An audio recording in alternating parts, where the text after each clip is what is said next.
Welcome back. Today we're doing predictions for UFC Freedom 250. Main event is, well, the main fight. Main event's Ilia Topuria versus Justin Gaethje. So, right, some of the names are out. The card is a little bit cobbled together. Just a little bit cobbled together. But, there are some names. We've got Ilia Topuria, Justin Gaethje, as I've just said. We've got Alex Pereira, we've got the eye poker, we've got Sean O'Malley. Ariel Helwani's going to fight Sean O'Malley. That's going to be amazing. Yeah, Derek Lewis might fall over again. Josh Hokert's probably going to shout a lot. That's what he does. But yeah, Michael Chandler's even here. Conor McGregor, those. I mean, he's still hoping for the McGregor fight, but that's not going to happen after Rufy kills him. But that's not the point. The point is we're doing predictions for this card, and so we're going to get right into it. The first fight on the only cards, the only cards, is Diego Lopez versus Steve Garcia. Interesting matchup. Steve Garcia's on a bit of a tear right now. His best win, realistically, is probably Melquizael Costa. Beating an aging Calvin Kattar doesn't mean as much to me, to be honest with you. I know a lot of people were happy with that, but beating an aging Calvin Kattar doesn't mean as much to me. It was a good win over David Onama as well. Where Diego Lopez, yeah, I mean, he's got the losses, but, Volkanovski, champ, Beat Gene Silva, who's tough, man, he's tough. Yeah, it's going to be a tall order for Steve Garcia, to be honest with you. I could really see Diego Lopez putting it on him like badly, to be honest with you. And Steve Garcia is a scrapper as well. He will go toe-to-toe, and if you go toe-to-toe with Diego Lopez, you're likely to get caught like Gene Silva, So yeah, I do think Diego Lopez is probably going to take this one. I think Diego Lopez by TKO is pretty likely here. Not to say that Steve Garcia has no chance, but yeah, the quality of opponents just hasn't been up to the same caliber, and yeah, Diego Lopez has lost to champion level fighters. He's done well. He's done well against them too. Going to a decision with Volk is impressive, I suppose, in that sense. So yeah, we're gonna go with that. I think Tapology does agree with me anyway. In fact, more people think a submission's likely over Steve Garcia, but I could see them trading. I don't think. Maybe it would be. Maybe he knocks him down and submits him. But no, we're gonna go with a TKO. We're gonna go with Diego Lopez via TKO over Steve Garcia. And we will move swiftly on to the next one. We've got Bo Nickel versus Kyle Daukaus. I feel like Bo Nickel is the favourite in this one. He's the moderate favourite. I think I'm going to back Kyle Daukaus. It's not that I don't like Bo Nickel, but I don't like Bo Nickel. I don't hate him, just a bit of a whine and bitch. But yeah, Bo Nickel. I'm going to go with Kyle Daukaus. I think Kyle Daukaus' grappling's underrated. I do. I really do. I think Kyle Daukaus' grappling is underrated. I think he can grapple with the best of them. Set 2-3 years in the Daukaus Mountains and forget. It's going to be interesting to see MMA grappling anyway. So we'll see how it plays out. But I like the idea of Kyle Daukaus. I think he's going to be better in the stand up. To be honest with you, I think he's going to be better in the stand up. Bo Nickel's got some power, but I think Kyle Daukaus is going to be more technical. And just play a smarter fight standard. And when it comes to the grappling, I do think Kyle Daukaus is a little bit overlooked when it comes to the grappling. And I think he'll be able to hang with Bo Nickel. He'll be able to make it a tough one. It'll be a bit like a Rana de Ridder situation. It's a little bit like that where Kyle Daukaus can actually grapple. But yeah, I do lean towards Kyle Daukaus as the underdog. To be honest with you, it might be my underdog pick. But yeah, I feel like Kyle Daukaus is being slept on a little bit here. Just a little bit. I know he's not like, I know beating an aging Meerschaert isn't like, oh, whoa, he's a world beater. But, I'm quite a fan of Kyle Daukaus, and I do think he has a skill set to get it done. And, Bo Nickel has fought, I suppose, it's not even that much better a caliber of fighter, and he lost to Rana de Ridder. So yeah, you know what I am. I'm gonna go with Kyle Daukaus. I actually think these two guys are more evenly matched than the betting line would have you think. But yeah, I do think these guys are more evenly matched. than you would be led to believe from the outside. But yeah, I'm going to go with Kyle Daukaus. I think Kyle Daukaus gets it done. I struggle to say how. Maybe another TKO, but I think Kyle Daukaus might get a decision win over Bo Nickel, which would be quite funny. But yeah, I'm going to go with Kyle Daukaus by decision over Bo Nickel. I think Bo can survive. But I think Kyle Daukaus is going to surprise us. He's going to surprise Bo. You think you'd be surprised? On to the next one. We've got Mauricio Ruffi versus Michael Chandler. Yeah, man. When was Chandler's last fight? That was a year and a month ago against Paddy. Yeah. Chandler's going to get fucking murdered, isn't he? Like, Chandler's going to get executed live in front of America, in front of the world. Chandler's going to get chinned. I mean, do we really need to spend too much time on this one? Probably not really. Yeah, I think Ruffi's going to absolutely take the head off Chandler's shoulders. I don't know. Can Chandler grapple his way to a victory? Can he hump the leg of Ruffi? He doesn't really do that though. He doesn't really do that. He likes to go out there and try and make it entertaining. And I do think he's going to get caught very early.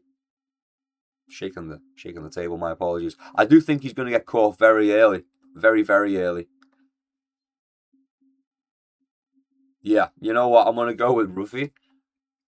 I'm thinking like very early knockouts. To be honest with you, I don't think Chandler's going to be able to weather the storm. I think Ruffi by TKO. I reckon first round, second round, Ruffi's just going to absolutely murder Chandler. I don't think Chandler's going to have much of a chance at all. And he's still holding. I've heard rumors he's still after a McGregor fight, so I doubt that's going to happen. But yeah, Chandler's getting chinned. Unfortunately, Chandler's getting chinned. Awkward. But yeah, I'd say late round one, early round two. Maybe like he gets hurt in round one, gets finished off at the start of round two by Ruffi. But yeah, I'm pretty confident in that. I'm going to say Mauricio Ruffi by knockout over Michael Chandler, by TKO over Michael Chandler. On to the next one. We've got some blobbage. We've got Derek Lewis versus Josh Hocker, however you say it. Yeah, I mean, you know, he's been doing bits. He's been doing bits, you know. He's coming in, he's talking trash, and he's putting his money where his mouth is. You know, good fight with Curtis Blades. Good fight with Denzel Freeman as well. Yeah, you know, he goes out there, he puts on a beating. And look at that, look at the strength, look at the schedule. Look at that, 6 months, 4 months, 1 month. Man's active. I don't know how. He did take a fair bit of damage in that Curtis Blades fight, though, is the thing. And he does get hit quite a bit, does Josh Hoker. Derek Lewis is old, though, is the problem. Derek Lewis is old. And I think maybe losing step a little bit. I don't know, though. I mean, yeah, he lost to Waldo, but before that, he did beat Talison Teixeira. Yeah, I don't know. It's a weird one. It's a weird one for Derek Lewis. It really is. I think he has the power. He has the ability, and he has the power to, if he catches Hoker, to put him out, like he really does. But 41 years of age. Some long arms, taller dudes. Hoker's a little bit smaller for the division. Still heavyweight, but he's still a little bit smaller for heavyweight. I don't know. I think Derek Lewis could put it on him. And especially because there's something to be said about momentum, but there's also something to be said about racking up as much damage as Hoker has in this short span of time. It'll be interesting to see. I am leaning towards Hoker. Part of me wants to pick Derek Lewis because he'll do some funny shit where he's like, "Oh no, I'm injured," and then he's like, bonk you, or something like that. You know, he's a little bit of a tricky guy. But honestly, I think what's more likely is that Hoker kicks Derek Lewis in the leg and then Derek Lewis falls over, and then that's that. You know. Honestly, I do. But yeah, so I'm gonna go with Hoker by TKO over Derek Lewis. I'm gonna go with the Josh Hoker TKO over Derek Lewis. Okay, and now this is where it starts getting crazy. Okay, so I reckon around the time that this is my prediction. This is my actual predictions for the card, by the way. I reckon around this time now, Sean O'Malley, you know, Ariel Helwani is going to be in the cage. Okay, Ariel Helwani is going to be in the cage already. And then Sean O'Malley's going to be on his way out. You know, he's got the music playing, he's doing his walkout, and we're going to hear, like, you know, well, we're going to see it. We're going to see the build up of insects. You know, we're going to start being like, oh, this is getting a bit wild now. This is getting to be a bit too much. This now, you know, this musky heat, this humid heat, and all these bugs flying around. This is getting a bit crazy right now. You know, fucking everyone's there with the bug spray, keeping all the bugs away. You know, and Sean O'Malley's out there. And he's kind of like, and Ariel Helwani, both of them, Ariel Helwani and Sean O'Malley are like, oh, get the flies off me, you know, mid fight. They're like,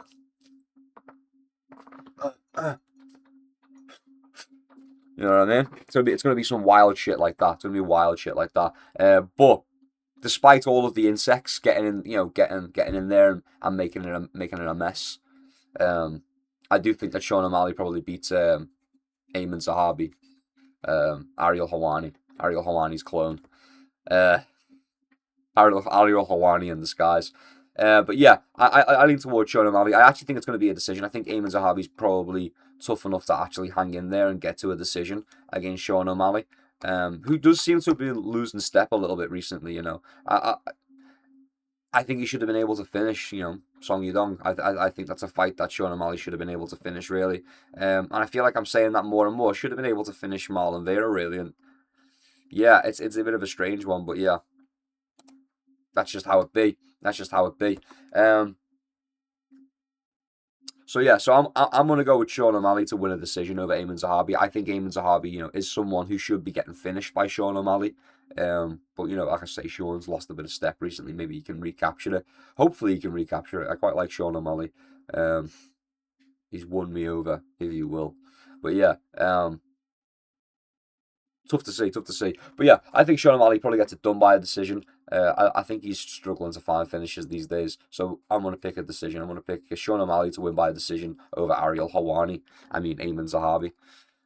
On to the next one. Now, the insects are going to have been getting worse throughout that fight. You know, it's lucky. It's lucky the fight ended. You know, lucky it was a 3-rounder. You know, and it went to a decision because these insects are really piling up. And now that Cyril Gane and Alex Pereira are in the actual octagon, the insect situation's only going to have gotten worse. And then I think a biblical swarm, a biblical blight, a swarm, what's the word? An infestation descends upon the cage, and it's such a thick cloud of insect that no one can actually see what's happening inside the cage. And then almost as quickly as this mass of insects appears, it disappears, they disperse back into the crowd, and all that's left is a pile of bones where Cyril Gane used to be. And so obviously they declare Alex Pereira the winner by TKO. So we're going to go with Alex Pereira by TKO. I'm thinking early on.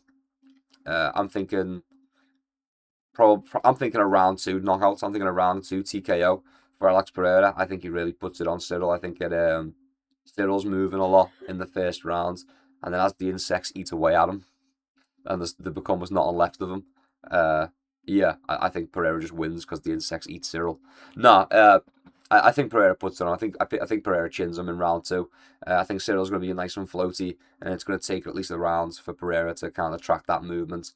Pereira's very ploddy, but he kind of just makes you walk into the shots and whatnot. He kind of just sets the trap and then has you fall for it. So I think a round's probably what he's going to need to kind of dissect Cyril. And then round 2, I think he puts it on him, and I think he probably chins Cyril Gane. But yeah, Cyril Gane gets eaten by a cloud of insects, and all that's left is a pile of bones. Final fight of the card. Okay, we're nearly done. Look at this. There's only 7 fights. We flew through these. Okay. Last one. Main event time. Ilia Topuria versus Justin Gaethje. I think Justin Gaethje is going to win by knockout. And I think it's going to be Matt Serra GSP style, okay? I think he's just going to catch him. And Ilia's just going to fall over. And everyone's going to be like, wait, what? Maybe they'll run it back as well. Who could say? Who could say? But yeah, I think Gaethje by Matt Serra GSP style flash knockout. Just catches him. Just catches him. Maybe Anderson Silva, Chris Weidman. The first time, not the second time. It could be the second time. I'm feeling a fluke win. I feel like there's going to be a fluke win for Justin Gaethje. Somehow, I feel like there's going to be a fluke win for Gaethje. I don't know how it's going to happen, but I feel like it's going to happen. I don't get it. I don't get it.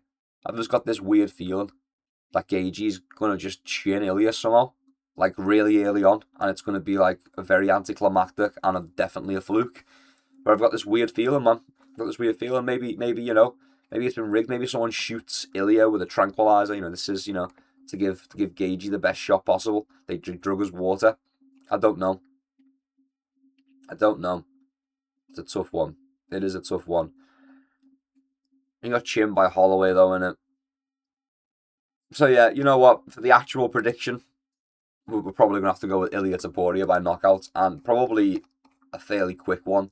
To be honest with you, I can't see it being an extended fight. To be honest, I can't see it going longer than 3 rounds. To be honest with you, I really couldn't see it getting out to the 3rd round. Gaethje's tough, don't get me wrong, but Ilya just hits too hard. The way he loads up on his shots, it's all just too powerful. It's all just too much. And I do think we'll see the end of Gaethje's chin. I think Gaethje's going to end up very similar to the Holloway fight, where he's just going to end up face down on the ground again. But yeah, I think that's how it's actually going to go down. I think Gaethje's going to end up face down again, just like with Max Holloway. But it's not going to take a full 5 rounds to get there. I think it's going to be late in the seconds, maybe like midway through the 3rd round. I think Ilya is going to find the shot. He's going to put it on Gaethje, and Gaethje's just not going to recover. And then Ilya's going to finish him off. He's going to chop him down like a tree. Chop him down like a tree. But yeah, so that I think that really concludes the predictions. We've got Ilya Topuria by knockout over Justin Gaethje. We've got Alex Pereira by swarm of insects on Cyril Gane. And then we've got Sean O'Malley via religious crusade over Ariel Helwani. Then we've got Derek Lewis will probably fall over. That's a good one. We should make a bingo card. That's what we should do. We should make a bingo card for this. Okay, quick bingo card. What's the Bo Nickel complains about something. That's got to go on the bingo card. It's probably already happened actually. Bo Nickel's definitely already complained about something. But yeah, Bo Nickel complaining, that should be on the bingo card. Michael Chandler doing something entertaining, but like really it's not like just like carrying someone around. You know what I mean? Doing something entertaining, but not actually winning the fight. Entertainment over victory. That's what we'll call it. Michael Chandler doing entertainment over victory. Josh Hokett says some nonsense. Maybe I should make a bingo card for this event. That's what we should do. We should do a bingo card. Yeah, Hokett gets wild and says some nonsense. Derek Lewis falls over. They should both be on the bingo card. I'm gonna make a bingo card for this. Yeah, Sean O'Malley. Sean O'Malley absolutely fucking flubs it and doesn't get a finish. Doesn't get a finish. Sean O'Malley hits his opponent but doesn't finish them. That should go on the bingo card. Cyril Gane, eye poke. That's got to go on the bingo card, surely. And then Ilya Topuria. Ooh, what can we do here? Maybe a divorce. Something about a divorce. No, actually, you know what? They make the best friends after it. That's what it's going to be. They're going to be best friends after it. That's what it's going to be. Okay, that's a pretty good bingo card. Maybe I'm going to do a bingo card. I'm going to release a bingo card. That's the plan. Joe Rogan's on commentary. You'll put some Joe Rogan things on there as well. I'm going to make a bingo card for this. But if you enjoyed this prediction video, maybe subscribe. I don't know. Like the video. Comment down below if you think I'm wrong. Who's going to win? What do you think about a swarm of insects swooping in and devouring Cyril Gane to the bone? What do you think? Until next time, keep your chin down and keep swinging. Peace and love. I'll see you around.